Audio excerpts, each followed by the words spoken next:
nadie da una respuesta a quienes somos víctimas o transitamos situaciones tanto de violencia laboral o acoso. Cualquier persona puede ser víctima de situación de acoso, cualquier persona puede ser un agresor, un victimario, y muchos son los espectadores. Es una violencia normalizada, es lo que siempre ha pasado, hay que acostumbrarse a ello, e incluso eso repercute en que las propias víctimas no denuncien.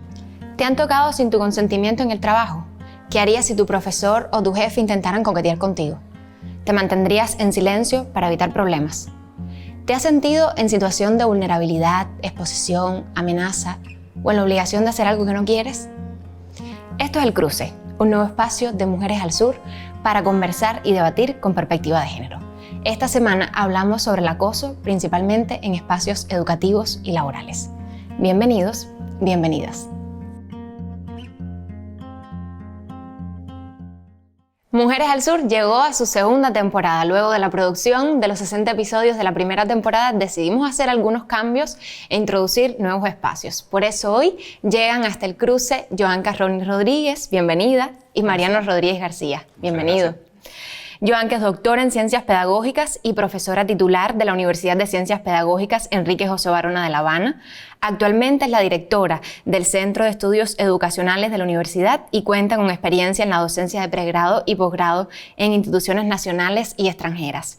Y Mariano es profesor titular de Derecho Penal, especialista de posgrado en Derecho Penal, director del Departamento de Ciencias Penales y Criminológicas de la Facultad de Derecho de la Universidad de La Habana, con una experiencia docente de 15 años. Un gusto tenerlos aquí. Entonces, para entrar en el análisis, Yoanka, nos gustaría que nos comentaras un poco qué se considera como acoso, qué tipos de acosos existen y cómo se vive esa situación en los espacios que hoy traemos a debate, en los espacios escolares, educativos, laborales. Estaríamos hablando de acoso de todo acto que ocurre de manera intencional, repetidamente en el tiempo y con el propósito de hacer daño. Cuando un niño o una niña acosa a otro niño es porque por las características que puede presentar, que lo hacen diferente. Pudiera ser el color de la piel, si eres morena, si eres negra, si eres blanca, si eres trigueña, por la textura del pelo, por los ojos, por el estatus académico. Entonces, ¿qué tipos de acoso puede haber? Bueno, hay verbal, hay físico, hay psicológico, hay por orientación sexual, por identidad de género. Aquí voy a ubicar que toda situación de acoso ocasiona daño, que todas las personas no la vivencian de la misma manera. Yo creo que es importante también saber que es un fenómeno muchas veces invisibilizado, ¿no? Aquí en Cuba, por ejemplo, dijéramos que eso son cosas, muchachos, ya es el chucho.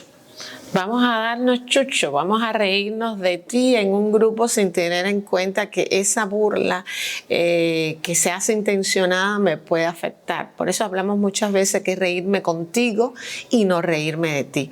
Y cuando tú presentas estas situaciones a determinados adultos, dices, mira eso, ahora están hablando de algo que se llama acoso, pero eso ha existido toda la vida y no le dan la debida importancia que el hecho requiere, porque una situación de acoso puede conducir hasta la muerte.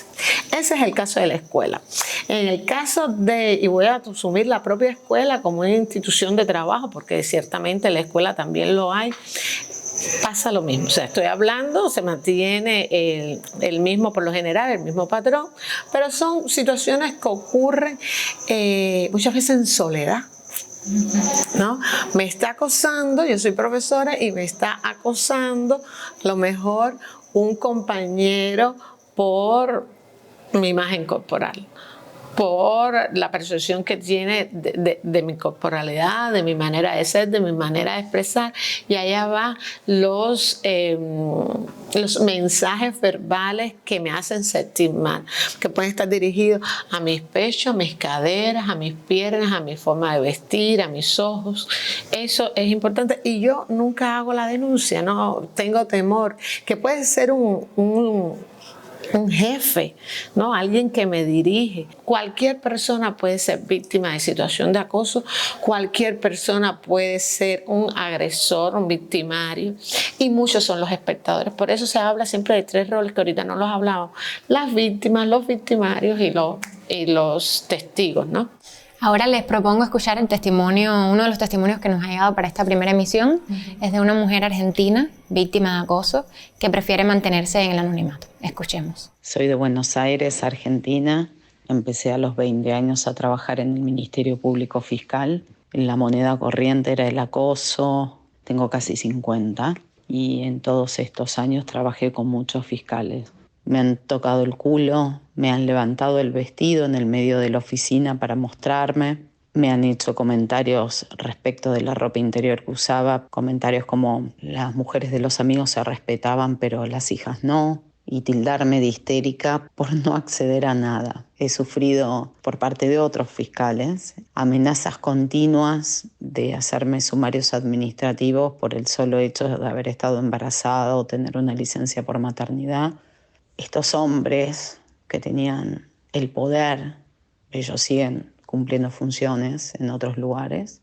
Durante tantos años lo he sufrido y no he tenido contención de nadie, sin poder perder el trabajo por tener una familia que mantener. ¿Por qué lo cuento? Porque sé que hay un montonazo de mujeres transitando que han tenido experiencias de este tipo y lamentablemente no hay una respuesta. Yo creo que este testimonio, este crudo testimonio, nos ayuda a esclarecer un poco más que América Latina tampoco escapa a esta realidad del acoso y de los abusos sexuales.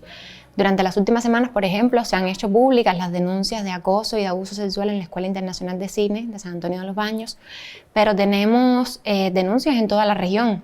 Es el caso de Brasil, donde se registran el aumento de casos de acoso sexual durante los carnavales, o es el caso de la reciente absolución de la pena de Angie Prieto, que es una periodista paraguaya, que se determinó que no era culpable de presuntas injurias al director del medio para el cual trabajaba y había sido despedida de su medio porque ella se había unido al apoyo a los colegas por denunciar el acoso sexual en ese medio.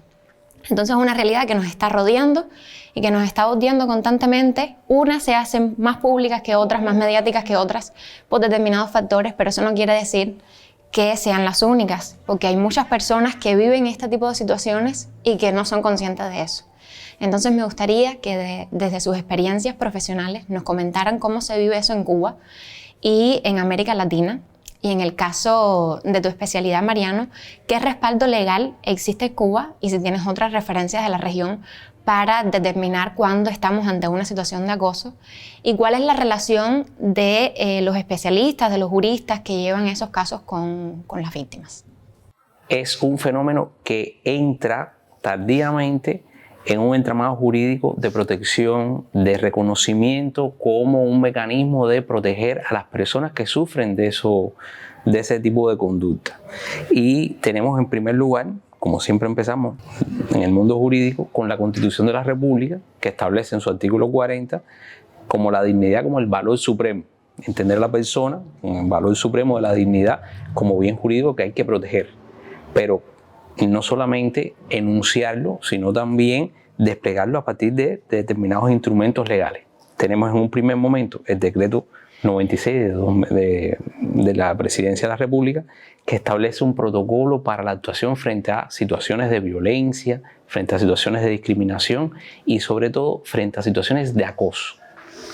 Eso está particularizado para el sector laboral, sí, en instituciones donde puede haber manifestaciones de acoso, que como decía la compañera, toda conducta dirigida a aislar, marginar, afectar tanto de forma física como psicológica a una persona tratando de lograr un fin determinado. Puede ser un fin sexual o también pudiera ser por una cuestión de lograr algún beneficio de tipo económico, político o social, pero también lo tenemos con el reconocimiento del propio Código Penal, Ley 151 de 2022, que reconoce al menos dos tipos de manifestaciones de forma directa: el acoso laboral y el acoso sexual.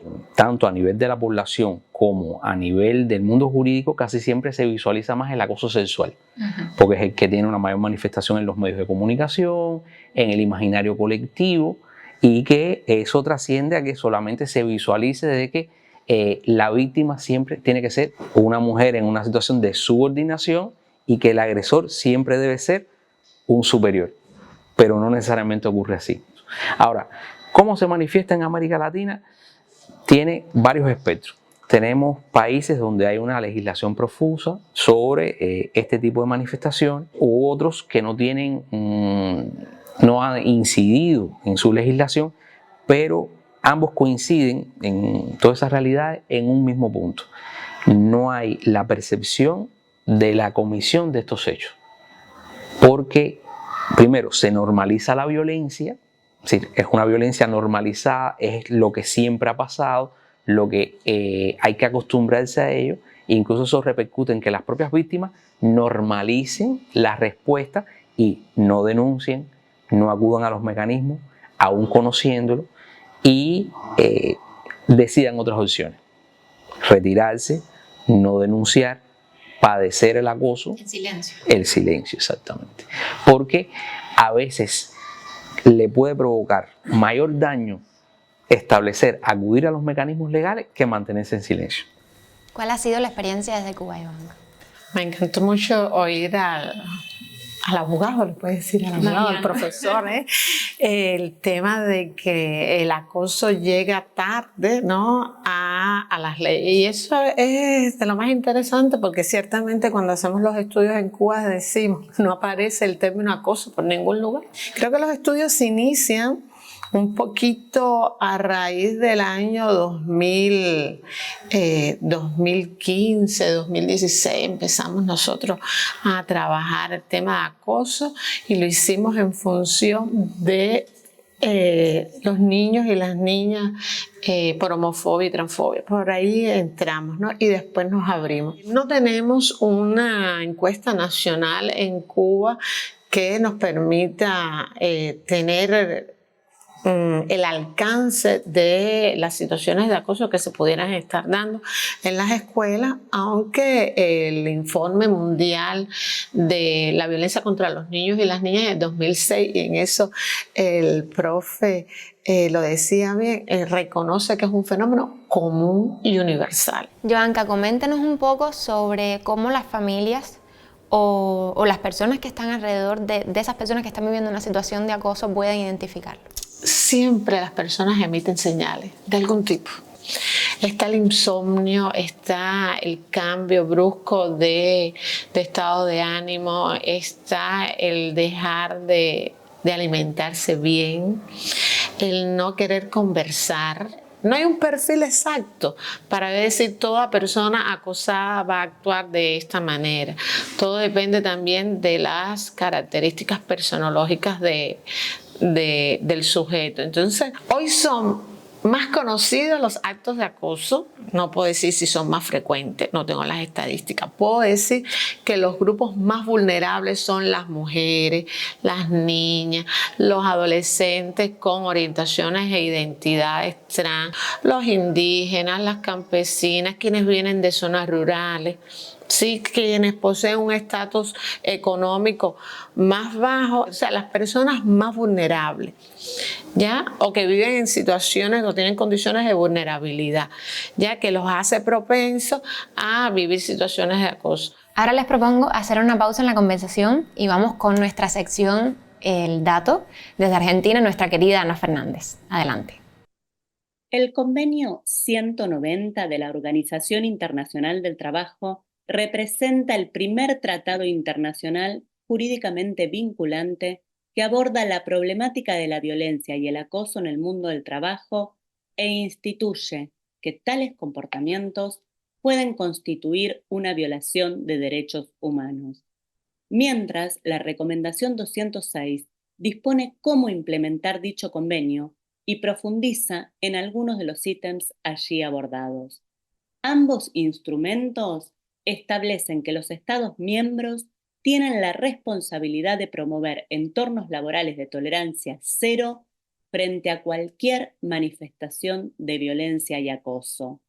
Aunque en América Latina, numerosos países como Argentina, Bolivia, Chile o Colombia, entre otros, han establecido normas y dictado leyes con el propósito de prevenir, proteger e investigar esta grave expresión de la violencia, son muchas las deudas que aún se plantean en su puesta en práctica.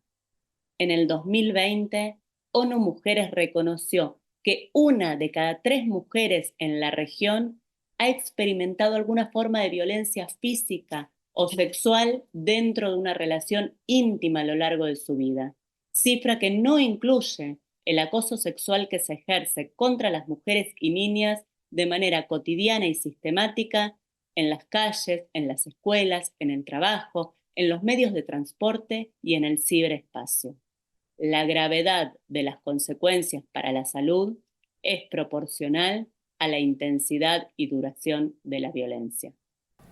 Y ahora que hablamos de prevención, y para terminar, me gustaría que habláramos un poco sobre los recursos que desde la pedagogía y desde la legalidad existen y son un sostén importante para las personas que atraviesan este tipo de situación, y no solo para las personas víctimas, sino también como recursos de prevención ante cualquiera que pueda estar viviendo en este tipo de situaciones. Bueno, desde el ámbito laboral está el propio protocolo que está establecido del mismo decreto, en el cual las principales responsables de su implementación, supervisión y aplicación directa son las administraciones, a las cuales las personas tienen que dirigirse en una primera instancia para reclamar la protección de sus derechos ante situaciones de acoso. Si la institución no aplica consecuentemente el protocolo o lo desconoce o minimiza la conducta o hace cualquier acto o no hace dirigido a tratar de proteger los derechos de la persona, entonces puede acudir a cualquier estación de la policía y denunciar la situación de acoso por un delito de acoso laboral. Podemos pasar desde materiales didácticos que en la escuela se pongan en manos de docentes, y en esos espacios educativos que existen se traiga el tema para debatir con los estudiantes, con las familias. Pueden ser los cuentos, las narrativas, las reuniones de brigadas o grupales. Estoy hablando también de divulgar y hacer uso de los protocolos en contra de la violencia que puede tener la institución, el reglamento escolar, cómo aplicar y aplicarlo como es debido, las sanciones que lleva, porque hay que educar y la sanción existe, es un método educativo, como decía José de la Luz y Caballero, no para avergonzarte, sino para que aprendas que eso que estás haciendo es incorrecto y que tienes que cambiar. Y tiene que haber un recurso, que más que recursos nosotros le llamamos un sistema de influencias educativas que tengan que ser coherentes, que contra el acoso se pronuncie los medios de comunicación, la familia, la escuela, las instituciones de la sociedad civil, todo el mundo en función de prevenir y tener actividades para que esas situaciones no se den y que las personas sean más sensibles a la temática, conozcan la temática y bueno, tomen una actitud crítica para modificar sus comportamientos. Muchísimas gracias, Jovanka, y a Mariano por llegar hasta el cruce, y por supuesto muchísimas gracias a ti por escucharnos y porque ahora también nos puedes ver. Recuerda que pueden seguirnos en redes como Facebook, Instagram, Twitter y Telegram. Durante los próximos 15 días estaremos compartiendo material complementario del tema. Un abrazo.